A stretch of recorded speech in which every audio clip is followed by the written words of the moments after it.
We will start with North Carolina and Duke. How's North Carolina jump back into that ACC race?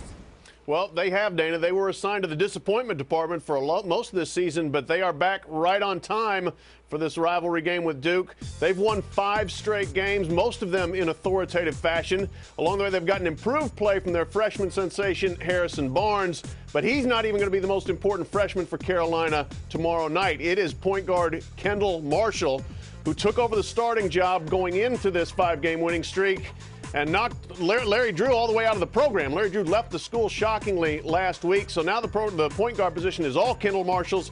He responded with a school record 16 assists on Sunday against Florida State, so he's playing extremely well. Now we'll see how he handles the atmosphere in Cameron Indoor Stadium. You talk about playing well. Ohio State continues to roll. What's ahead for the #1 ranked Buckeyes? Yeah, everybody's wondering, when are they going to lose? They're 24-0, sensational start, but they're just now hitting the toughest part of the season. And in specific, Dana, their toughest game probably of the season, Saturday at Wisconsin. If past is prologue, the Buckeyes are in trouble. The last time an undefeated, #1 ranked Ohio State team went to Madison, Jay Crawford may remember this, they lost. It was the football team in October. I was there for that game. I'll be there this Saturday as well to see how the Buckeyes handle the Kohl Center, where the Badgers have won 16 straight and always play very tough basketball there. If Ohio State gets past that, they still have to go to West Lafayette and play Purdue a week after that. I think by the time March rolls around, Ohio State will finally have a loss. Pat, let's move on to Tennessee. What boost are they going to get tonight?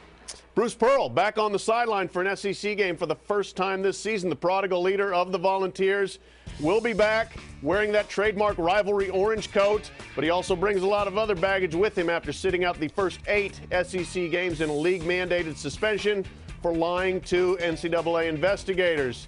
Pearl very happy to be back. He did a good job without him and assistant coach Tony Jones going 5-3 in league play. He said yesterday, quote, I just hopefully can come back and help. It would certainly help his cause and all the Volunteers if leading scorer and Kentucky native Scotty Hopson is back from an ankle sprain and ready to go after missing the last 2 games. All right, if you're not watching Duke, North Carolina tomorrow night and you're watching a Big East game, what surprise matchup should we be paying attention to? Yeah, good one to flip back and forth to. In October, Dana, when they did the Big East predictions, nobody was talking about a February game between Notre Dame and Louisville. The predictions called for the Fighting Irish to finish 7th in the league, the Cardinals to finish 8th. But here it is, February 9th tomorrow night. They have a big game with Notre Dame sitting in 2nd place, Louisville tied for 3rd. The Irish have done it with a veteran lineup. They've got a bunch of experienced guys, but the breakout guy has been Psycho B, Ben Hansbrough, the little brother of Tyler Hansbrough.